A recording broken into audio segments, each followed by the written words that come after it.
This is going to be a short video. It's Monday night, Tuesday morning. I just got home from work and I was out here tinkering with the number 2 rat rod, and it just dawned on me how to mount my transmission.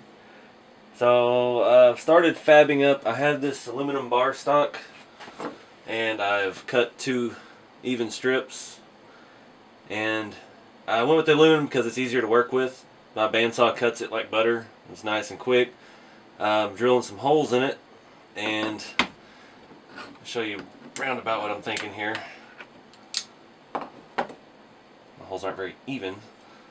Oh, come on. It has some sticky on there from a label. So I'm thinking something like this.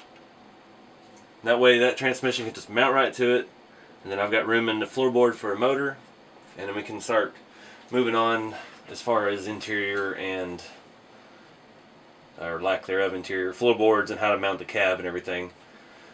The trick is the frame rails are angled a little bit towards the front. It's narrower than the rear, so I've got to get the transmission here centered in the truck and drill holes accordingly. So that's going to be a little bit of a challenge, but that just happens to be the perfect height. I mean, that just keeps everything right up off the ground. You can see it's raising it up just a little bit. I already see one issue with my holes I drilled. They're too low, so I may have to cut some more pieces and try that again. Alright guys, I got them drilled and mounted, bolted to the frame. They're not perfectly even. Again, this is a rat rod, so nothing's ever perfect. Now I'm going to test fit my drive shaft to make sure I've got enough clearance in here. That would be too close, so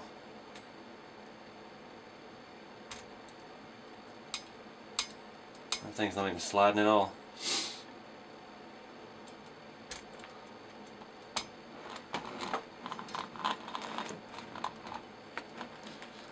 Alright, so looks like it's going to work. I'm going to have to move the transmission to the far as I can to the back of the mounts. I'm going to try to get a scratch thing. It's hard to say. AWL and all to scratch the aluminum so I can mark my holes. It's one good thing about aluminum being as soft as it is. It's easy to mark, easier to drill, easier to cut, easy everything. So I am going to shape those a little bit with the Dremel once I get the holes drilled for this. So I'm going to go ahead and try to mark those and drill that out. Alright guys, this is what I got. Not the best looking setup, but it works. And the transmission is not crooked, but the input shaft on the Yoda 2s are offset, so that's why the shaft is off to one side here. Yeah, I mean, you're not going to see it. It's going to be underneath the body, and it's probably going to have some kind of floorboard over it.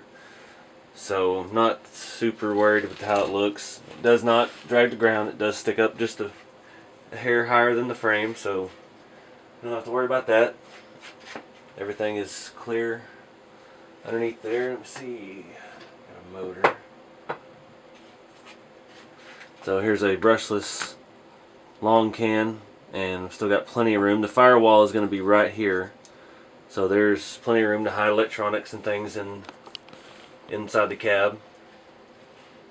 It's actually perfect. I could have put it a little further forward. I was afraid I wouldn't have enough room for the motor, but as you can see, there's plenty. So that made it where my steel Punisher shaft wouldn't fit, so I had to cut down old nylon shaft. And they're not bad. The reason they break so often on the crawlers is because they get extended out to where there's not a whole lot of, because it's, you know, if I have another one here,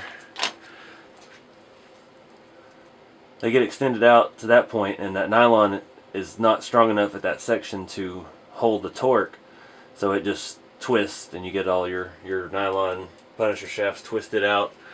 But this being almost completely together at the full range of movement, it shouldn't have a problem handling a pretty good amount of power.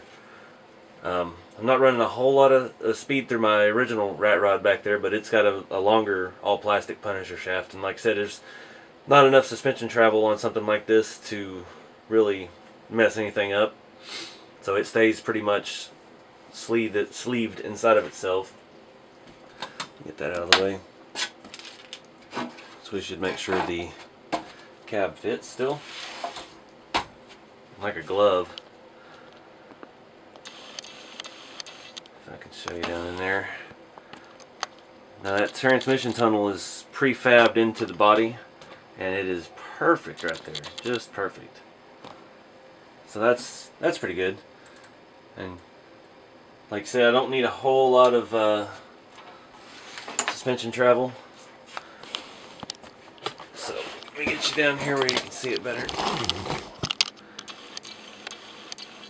So that's all the way flat, and that is with perfect pinion angle, straight back. And the body line's perfectly level with the ground. Everything jives, and I'll have a little bit of cushion in the front from my leaf spring.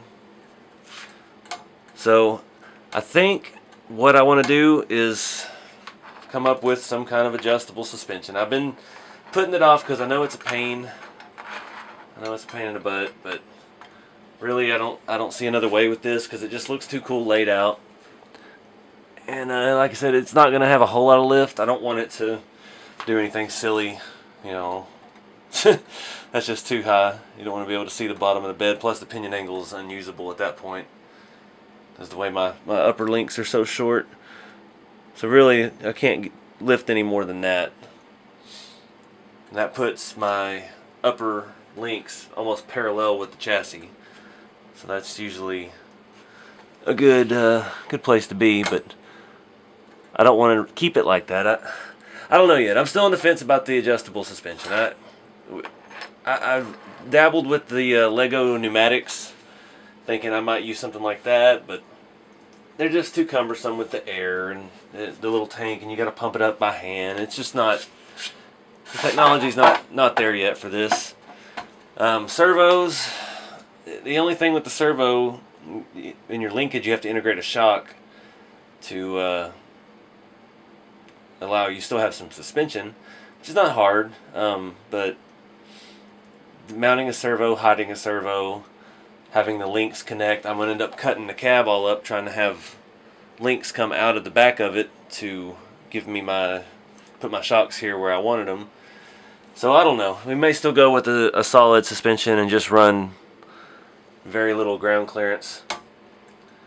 I don't know. I really like my cantilever setup. No matter which way we go, it's going to have that. So, I don't know, guys. That's where I'm going to leave you on this one. I just wanted to get that transmission in there so it's actually looks more like an RC. But anyways, appreciate y'all watching. Please like, subscribe, and share. You can follow along on Instagram for sneak peeks of builds and things I'm doing behind the scenes. So I'll see y'all in the next video.